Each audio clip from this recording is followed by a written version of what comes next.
Hello everyone, welcome back to our channel. আজ চলে আসলাম তোমাদের কাছে নতুন একটা ব্লগ নিয়ে। চলো আজকে কোথায় যাচ্ছি আমরা সব কিছু তোমাদের সাথে শেয়ার করব, দেখাবো।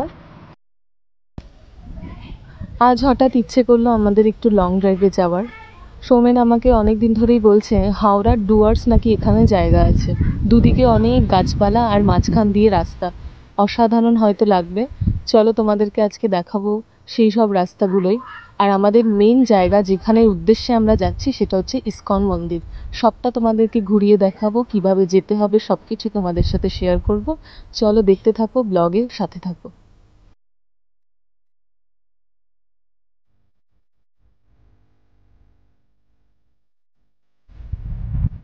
বাড়ি থেকে বেরিয়েই কিন্তু কিছুটা এগিয়ে এসেই কিন্তু খুব সুন্দর একটা মন্দির আমাকে সৌমেন দেখালো। এই মন্দিরটার নাম হলো গয়েশতলার মন্দির। গয়েশতলার 26শে পৌষের মেলা কিন্তু খুব বড় করে হয়। এই রাসের মেলাতে বহু মানুষ আসেন এই মন্দিরকে দর্শন করার জন্য। বাইরে থেকে মন্দিরটা দেখতে হলো, বেশি ভেতরে যেতে পারলাম না, কেন কি মন্দিরের দরজা বন্ধ ছিল। চলো দেখতে থাকো এরপরে আমরা কোথায় যাচ্ছি।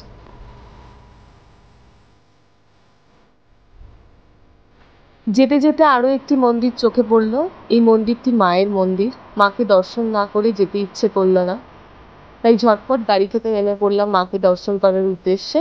এই মন্দিরে 10ই মাঘ মায়ের পুজো উপলক্ষে কিন্তু খুব বড় করে মেলা হয়। বহু মানুষ আসেন এই মেলাতে মাকে দেখতে। এই জায়গাটিকে বলা হয় হাওড়ার ডুয়ার্স। সত্যি খুব অসাধারণ লাগছে, দুদিকে প্রচুর গাছপালা আর মাঝখান দিয়ে আমরা যাচ্ছি। খুবই শান্ত পরিবেশ। আসলে বহু জায়গায় এরকম হয়, অনেক গাছপালা থাকে কিন্তু দুদিন পরপরই কোনো গাছপালাকে কেটে বাড়িঘর এইসব বানানো হয়। তো আমরা যতটা পারছি নিজেরা যাওয়ার চেষ্টা করছি সেসব জায়গাতে, যাতে মিস করে যাই না। কারণ দুদিন পরে আবার এখানেও হয়তো সমস্ত গাছপালা কেটে বাড়িঘর হয়ে যাবে। তাই জন্য বেশি সময় নষ্ট না করে যত তাড়াতাড়ি সম্ভব সন্ধ্যাবেলাকে এখানে বেরিয়ে গেলে, যাতে কদিন পরে যদি আর এই জিনিসটা এই সুন্দর দৃশ্যটা যদি চোখে না দেখতে পারে।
ইসকন মন্দিরের রাস্তায় যেতে যেতে আমরা আরও একটি মন্দির দেখতে পেলাম, তাই নেমে একটু ঘুরে দেখছিলাম।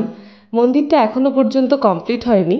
মন্দিরটা আদ্যাপীঠ মায়ের মন্দিরের অনুসরণে এই মন্দিরটা তৈরি হচ্ছে। সাদা শ্বেত পাথরের মন্দিরটা তৈরি হচ্ছে, এখনো পর্যন্ত পুরোপুরি কমপ্লিট হয়নি। আশা করি কমপ্লিট হলে আমরা আবার অবশ্যই এখানে আসব। সামনে খুব সুন্দর একটা পুকুর রয়েছে, পুকুরটাও খুব অসাধারণ, খুবই বড় এবং অনেক সুন্দর পরিষ্কার পরিচ্ছন্ন। অবশ্যই আমরা কমপ্লিট হয়ে গেলে আবার আসব।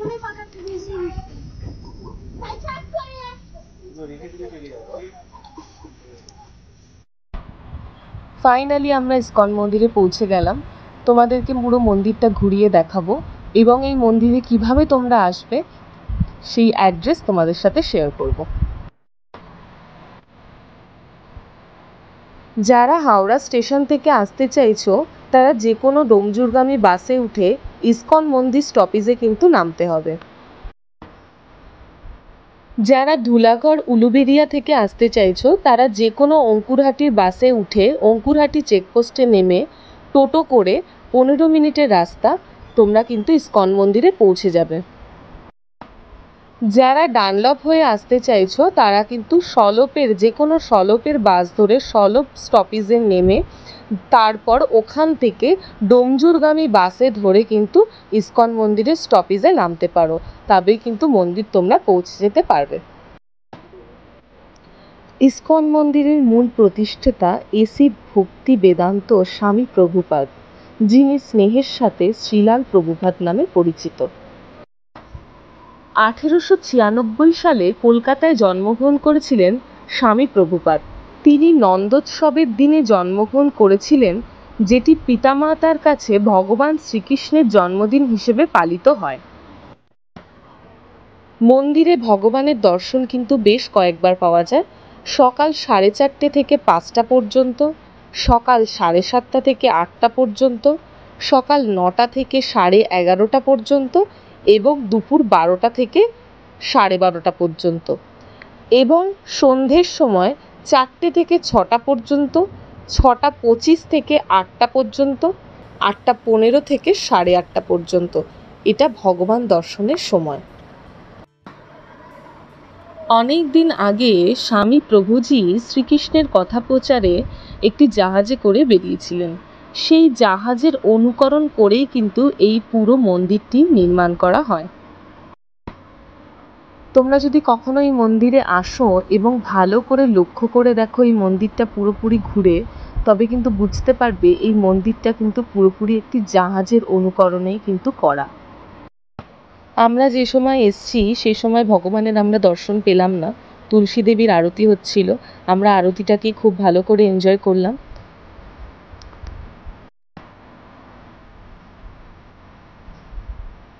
চলো আজকের মতো এখানেই ব্লগটা শেষ করছি।